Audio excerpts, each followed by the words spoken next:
ஜீ Tamil news நேயர்களுக்கு வணக்கம். செய்திகள் நிஜமும் நிழலும் அப்படிங்கிற நிகழ்ச்சிக்கு உங்களை வரவேற்கிறோம். எடுத்ததுமே செய்தி பேப்பரோட நேற்று நம்ம ஒரு நிறைய விஷயங்கள் பேசியிருந்தோம்.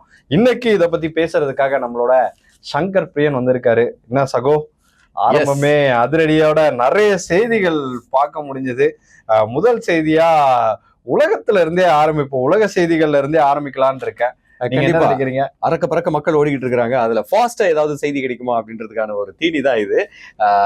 தேசிய அளவுல சர்வதேச அளவுல என்னென்ன செய்திகள் இருக்கு அப்படின்னு பாத்தீங்கன்னா, இந்தியா வருகிறார் ஜப்பான் பிரதமர் அப்படிங்கிறது தான். இதுல என்னப்பா அவர் வந்துட்டு போறதுல என்னப்பா ஒரு இது நானே கேட்கலாம்னு நினைச்சேன், அவர் வந்தா என்னங்க அப்படிங்கிற மாதிரி தான் இருக்கு. இதுதான் மிக முக்கியமான ஒரு விஷயம். கடந்த ஆண்டு ஆகஸ்ட் மாதத்துல வந்து நம்மளுடைய இந்திய பிரதமர் நரேந்திர மோடி அவர்கள் வந்து அங்க போயிருக்கிறார் ஜப்பானுக்கு. அப்போ வந்து பல ஒப்பந்தங்கள் கையெழுத்து ஆகி இருக்கு. அதை ஒட்டி அங்கேயே வந்து கால் பண்ணியிருக்காரு, நீங்க எங்க கண்ட்ரிக்கு வாங்க அப்படின்னு சொல்லிட்டு. அதை பேஸ் பண்ணி தான் இது வருது. அதாவது ஜப்பானுடைய முதல் பெண் பிரதமரான சனே தகாய்ச்சி 3 நாள் பயணமா ஜூலை 1 இந்தியாவுக்கு வருகிறார் அப்படிங்கிறதா மிக முக்கியமான ஒரு செய்தி. கிழக்காசிய நாடான ஜப்பானுக்கும் இந்தியாவுக்கு இடையே நெருங்கிய நட்புறவு இருக்கு அப்படின்றது உலகறிந்த உண்மை. கடந்த ஆகஸ்ட்ல பிரதமர் மோடி ஜப்பான் தலைநகர் டோக்கியோவில் நடைபெற்ற 15வது இந்திய ஜப்பான் உச்சி மாநாட்டில் பங்கேற்றாரு. அப்ப மிக முக்கியமா அடுத்த 10 ஆண்டுகள்ல இந்தியாவில் 5 லட்சம் கோடி ரூபாய் முதலீடு செய்ய ஜப்பான் இலக்கு நிர்ணயிச்சிருக்கு. அதுல என்னென்ன அடங்கும் அப்படின்னு கேட்டீங்கன்னா, பாதுகாப்பு ஒத்துழைப்பு மற்றும் பொருளாதார நல்லுறவை வலுப்படுத்தக்கூடிய 10 ஆண்டு செயல் திட்டம். கிட்டத்தட்ட ஒரு 10 ஆண்டு ஒரு லாங் டேர்ம் பிளானா வந்து நரேந்திர மோடி அவர்கள் வந்து ஜப்பானோட டைப் பண்ணியிருக்கிறாங்க.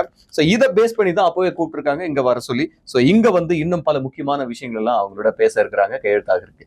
ஓகே, ஜப்பானோட பிரதமர் இந்தியா வராரு அப்படின்னு ஒரு முக்கியமான செய்தி சொன்னீங்க. சிங்கப்பூர்ல இந்தியர்களுக்கு ஏதோ வேலை வாய்ப்பு இருக்கு அப்படிங்கிற மாதிரியான ஒரு தகவலும் நான் கேள்விப்பட்டேனே. உண்மைதாங்க. அதாவது சிங்கப்பூர், மலேசியா போன்ற நாடுகள் வந்து எப்போதுமே தமிழர்களுக்கு, இந்தியர்களுக்கு வந்து ஒரு சூப்பரான ஒரு வீடு. நம்மளுடைய அடுத்த வீடு அப்படின்னு பார்த்தா சிங்கப்பூர், மலேசியான்னு சொல்லலாம். ஆனா அங்க ஒரு நெகட்டிவான விஷயம் நடந்திருக்கு. அதுல ஒரு பாசிட்டிவான ஒரு விஷயம் தான் அப்படின்றது. நெகட்டிவான விஷயம் என்ன அப்படின்னு கேட்டீங்கன்னா, தென்கிழக்கு ஆசிய நாடான சிங்கப்பூர்ல SK industries, kPa engineering, VVR plant engineering ஆகிய 3 நிறுவனங்கள் வந்து செயல்படுறதாகவும், இந்த நிறுவனங்களுடைய இந்தியா வம்சாவளியை சேர்ந்த ராமு பழனிவேல் அப்படிங்கிறவருக்கு வந்து சொந்தமானது. நம்ம கண்ட்ரியை சேர்ந்தவர் தான் அந்த கம்பெனிஸ் எல்லாம் வந்து வழி நடத்திட்டு இருக்காரு. ஆனா இவருடைய நிறுவனத்துல வந்து நம்ம நாட்டை சேர்ந்த 100கணக்கானவர்களும் நம்ம அண்டை நாடான வங்கதேசத்தை சேர்ந்தவங்களும் வந்து நிறைய பேர் வந்து பணியாற்றிட்டு வராங்க. ஆனா இது குறித்த தொழிலாளர்கள் கேள்வி எழுப்பியிருக்கிறாங்க. என்ன கேள்வி எழுப்பியிருக்கிறாங்க அப்படின்னு கேட்டீங்கன்னா, பல பேர் வந்து பணி நீக்கம் செஞ்சிருக்கிறது. அவருக்கு என்ன நெருக்கடியோ என்ன பிரச்சனையோ தெரியல, பல பேர் வந்து பணி நீக்கம் செஞ்சிருக்காங்க. உடனே இவங்க எல்லாம் ஐயோ அப்ப எங்களுடைய வாழ்வாதாரம் என்ன பண்றது அப்படின்னு சொல்லிட்டு தவிச்சு நிற்கதியா நிற்கும் போது, இந்த சிங்கப்பூர் அரசு என்ன பண்ணிருக்கிறாங்க, அவங்களுக்கு அந்த சமயத்துல தேவையான உதவிகள் எல்லாம், பண உதவி முதற்கொண்டு வேற என்னென்ன அடிப்படை உதவிகள் எல்லாம் செஞ்சு தரமோ அதெல்லாம் செஞ்சு தரதை தாண்டி அவங்களுக்கு வந்து நாங்க வேலை கொடுக்குறோம் அப்படின்னு சிங்கப்பூர் கவர்மெண்டே வேலை கொடுத்துருக்காங்க. அதுங்க சூப்பரான ஒரு விஷயம். அதாவது நம்ம வந்து இப்போ உலக செய்திகளை பார்த்தோம், அடுத்து உள்ளூர் செய்திகளுக்கு வருவோம். நீங்க சொல்லுங்க, என்ன உள்ளூர் செய்திகள் வச்சிருக்கீங்க? அதாவது முதுகுளத்தூர்ல முதுமக்களோட தாலிகள் கண்டுபிடிச்சிருக்காங்க. அதை வந்து அகலாராய்வு பண்ணணும் அப்படிங்கிற கோரிக்கை இருந்தது. அதுதான் வந்து இப்போ டெவலப் பண்ணிக்கிட்டு இருக்காங்க. அதை ஆய்வு பண்ண இடத்துல வந்து கண்டுபிடிக்கப்பட்ட பொருட்கள் அப்படின்னு பார்க்கும்போது 3 குவளைகள், தட்டு, கிண்ணம், கும்பா, சிறிய கலசம் அப்படிங்கிறது எல்லாமே வந்து மண்பாண்டங்கள்ல கண்டுபிடிக்கப்பட்டிருக்கு. இது வந்து கிட்டத்தட்ட ஒரு 500 வருஷம் பழமையானதுக்கு மேல இருக்கும் அப்படின்னு சொல்றாங்க. எப்படி இருக்கு அப்படிங்கறதெல்லாம் ஆராய்ச்சி பண்ணி தான் தெரியும். அதே மாதிரி கீழடி பத்தியும் நம்ம பேசியே ஆகணும். கீழடி வந்து 11ஆம் கட்ட அகலாய்வு நடந்துகிட்டு இருக்கு. இதுல வந்து உரைக்கிணறு வந்து கண்டுபிடிக்கப்பட்டிருக்கதா தகவல் வெளியாயிருக்கு சங்கர் பிரியன். ஓகே, அடுத்து என்ன தகவல் வச்சிருக்கீங்க? அடுத்து என்ன அப்படின்னு கேட்டீங்கன்னா, இப்போ வந்து ஏதாவது ஒரு பில்டிங் கான்ட்ராக்ட் அதெல்லாம் எடுக்கிறாங்க அப்படின்னு சொன்னா அதோட கன்ஸ்ட்ரக்ஷனுக்கு எல்லாத்துக்கும் வந்து ஒரு இது பண்ணுவாங்க. முதல்ல அதுக்கு முன்னாடி அப்ரூவல் வாங்குறதுக்கு வந்து அப்ளை பண்ணும்போது 50 நாட்கள் அப்படிங்கிறது இன்னைக்கு காலகட்டத்தில் இருந்துச்சு. 50 நாட்கள் வந்து அப்ரூவல் ஆகணும் அப்படின்னு சொல்லிட்டு அது மேனுவலா அப்படி இப்படின்னு இருக்கும்போது நிறைய சிக்கல்கள் எல்லாம் இருந்துச்சு. இப்போ என்ன பண்ணிட்டாங்க அப்படின்னு கேட்டீங்கன்னா, 21 நாள்ல அனுமதி கொடுக்கணும், அதுவும் ஏஐ தொழில்நுட்பத்தை பயன்படுத்த முடிவு அப்படிங்கிறாங்க. என்னங்க இந்த ஏஐ படுத்துற பாடு அப்படின்ற மாதிரி. ஆனா இந்த இடத்துல வந்து அதை பாசிட்டிவா பயன்படுத்துறாங்க. எப்படி அப்படின்னு கேட்டீங்கன்னா, ஒரு டேபிள்லயும் போயிட்டு வந்து இந்த அப்ளிகேஷன் வந்து என்ஓசி வாங்குறதுக்கு அப்படியே ஹேங் ஆயிடும். ஸோ இனிமே வந்து அதுக்கெல்லாம் வேலையே கிடையாது, அதுக்கெல்லாம் வாய்ப்பே கிடையாது. நீங்க டிலே பண்ணீங்கன்னா ஆட்டோமேட்டிக்கா என்ஓசி வந்து ஜென்ரேட் ஆயிடும் அப்படின்னு சொல்லிட்டு. அப்ப எதுவுமே வெரிஃபை பண்ணாமலே அது வந்து என்ஓசி கொடுக்குற ஒரு நிலைமை ஏற்பட்டுச்சுன்னா, அப்ப அந்த கட்டுமானத்துல வந்து நிறைய பிரச்சனைகள் வருவதற்கான வாய்ப்புகள் இருக்கு. அதனால இது அதிகாரிகளுக்கான ஒரு அலர்ட்டா இருக்கு. அப்ப நீங்க கரெக்டா விரைவா வந்து என்னென்ன பிரச்சனைகள் என்னென்ன இருக்கு அது எல்லாத்தையும் வெரிஃபை பண்ணிட்டு என்ஓசி கொடுக்கணும் அப்படின்னு சொல்றதுதான் இந்த ஏஐ தொழில்நுட்பத்தை பயன்படுத்துற ஒரு விஷயம். அடுத்து நம்ம பேசணும் அப்படிங்கும்போது இந்த செய்தி வந்து ரொம்ப ஒரு முக்கியமான செய்தி. திருவள்ளூர்ல நடந்த அமோனியா வாயு கசிவு இதுல வந்து நிச்சயமா, நேற்று நிச்சயமா. வரைக்கும் நேற்று காலையில் நம்ம பேசும்போது 13 பேர் வந்து உயிரிழந்ததா ஒரு தகவல் இருந்துச்சு. அந்த பலி எண்ணிக்கைங்கிறது வந்து இன்னும் அதிகமாயிருக்கு, 15ஆ உயர்ந்திருக்கு சங்கர் பிரியன். ரொம்ப வருத்தமான ஒரு செய்தி தான். அதே மாதிரி 28 பேர் வந்து கொஞ்சம் வீடு திரும்பியிருக்காங்க. அதுவும் ஒரு நல்ல நியூஸ் தான். அந்த 28 பேர் திரும்பியிருக்காங்க. இன்னும் 40 பேர் வந்து மருத்துவமனையில சிகிச்சையில இருக்காங்க. 11 பேர் வந்து தீவிர சிகிச்சை பிரிவுல இருக்காங்க. இது குறித்த ஆய்வறிக்கை முதல்வருக்கு சமர்ப்பிக்கப்பட்டிருக்கு. முதல்வர் ஒரு சீக்கிரமே ஒரு நல்ல முடிவு எடுப்பாரு அப்படின்னு எதிர்பார்க்கலாம். சரிங்க. அடுத்து என்ன அப்படின்னு கேட்டீங்கன்னா, கல்வி.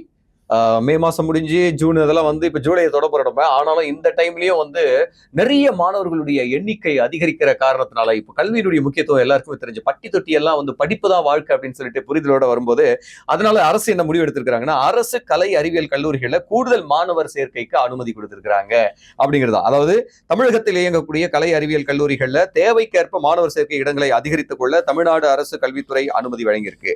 அதாவது தமிழக உயர்கல்வித்துறையோட கல்லூரி கல்வி இயக்கத்தின் கீழ 181 அரசு கலை அறிவியல் கல்லூரிகளும் 100க்கும் அதிகமான அரசு உதவி பெறும் கலை அறிவியல் கல்லூரிகளும் இருக்கு.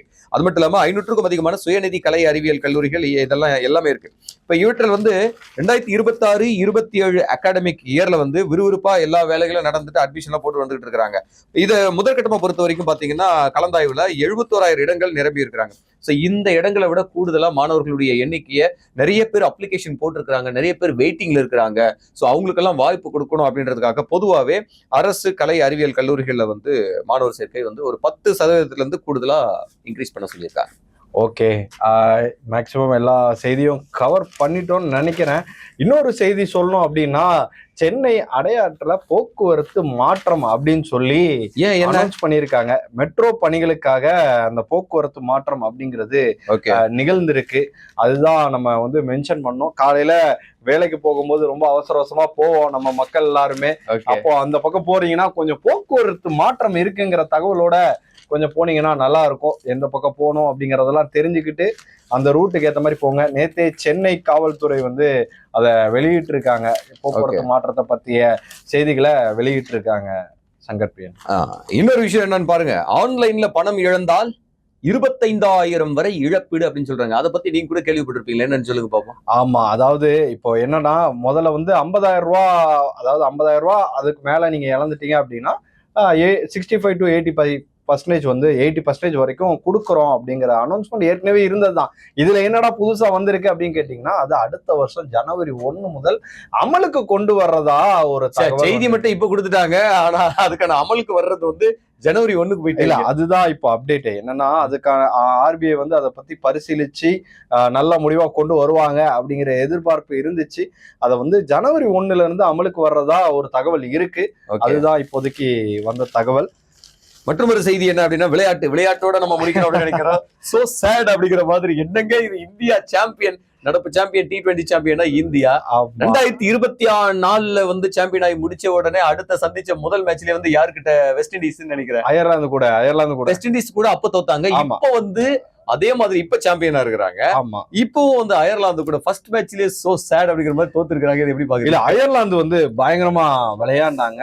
ரொம்ப இதை வந்து லெத்தாஜிக்கலா எடுத்துக்கல. ஏன்னா நான் பார்த்துட்டு இருக்கும் போதே வந்து முதல் 2 ஓவர்லயே நான் அடிக்கதான் போறேன் அப்படிங்கிற ஒரு மென்டாலிட்டியில அடிக்க ஆரம்பிச்சாங்க. ஏன்னா 2 ஓவர்ல முடிவுல 30 ரன்கள் 3 விக்கெட்டுகளை இழந்து அயர்லாந்து இருந்தாங்க.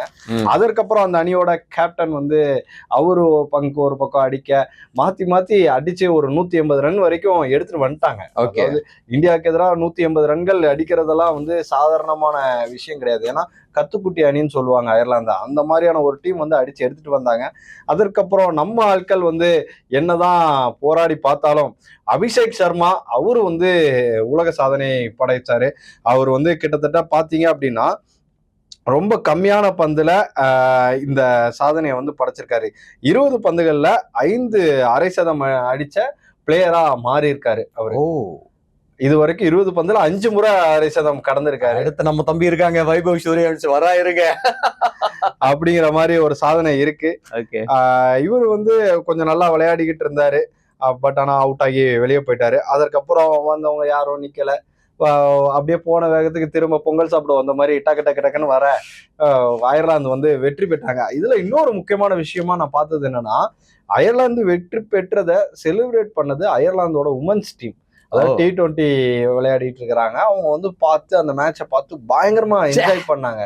செம்மையா இருந்துச்சு. அந்த வீடியோ வந்து அயர்லாந்து கிரிக்கெட் போர்டு வந்து அவங்களோட பேஜ்ல போட்டு எவ்வளவு பெரிய கனவா இருந்திருக்கும். இந்தியா எவ்வளவு பெரிய கிரிக்கெட்லயே இன்னைக்கு வந்து பெரிய நாடு அப்படின்னா இந்தியா பெரிய கிரிக்கெட்டோட ஹப் அப்படின்னு சொன்னா இந்தியா. ஆமா, அது அந்த அளவுக்கு மாத்திட்டோம். இல்ல அவ்வளவு திறமையான வீரர்கள் 15 வயசு பையன் ஒருத்தனை வந்து டீம்ல கூட்டு வந்திருக்கோம்னா அப்ப பாருங்க எந்த அளவுக்கு மாறி இருக்கு அப்படிங்கிறது. அப்படியெல்லாம் இருக்கும்போது இதை பாக்குறதுக்கு வந்து ரொம்ப இன்ட்ரெஸ்டிங்கா இருந்துச்சு அப்படின்னு நினைக்கிறேன். ஓகே, ரொம்ப சந்தோஷம். இதை இந்தியா வந்து அவங்கள வளர்த்து விடுற ஒரு ஸ்டேஜ்ல கூட நம்ம அவங்க பண்ணிருக்கலாம் அப்படின்னு கூட நம்ம நினைச்சுக்கலாம், சும்மா அப்படி ஒரு சப்போர்ட்டுக்கு. ஓகே, ரொம்ப மகிழ்ச்சி. இன்னைக்கு வந்து நிறைய செய்திகள், வேற ஏதாவது செய்திகள் இருக்கா ஹனுமந்த்? இல்ல, மேக்சிமம் நம்ம எல்லாமே கவர் பண்ணிட்டோம். நம்மளால முடிஞ்ச அளவுக்கு எல்லாத்தையும் கவர் பண்ணியிருக்கோம். உங்களுக்கு இதே மாதிரி வேற என்னென்ன மாதிரியான தகவல் வேணும், அதை பத்தி முழு தகவலும் பதிவு பண்ணுங்க அப்படின்னா கூட நீங்க கமெண்ட்ல சொல்லுங்க. அதற்கு வந்து நாங்க எங்களால முடிஞ்சது என்ன பண்ண முடியுமோ அதை நாங்க பண்ணித்தரோம். மீண்டும் இதே மாதிரி ஒரு நிகழ்ச்சியில உங்களை சந்திக்கும் வரை உங்களிடம் இருந்து விடைபெறுவது நான் அனுமந்த் மற்றும் நான் உங்கள் ஆதியோன் சங்கர் பிரியன். தேங்க்யூ.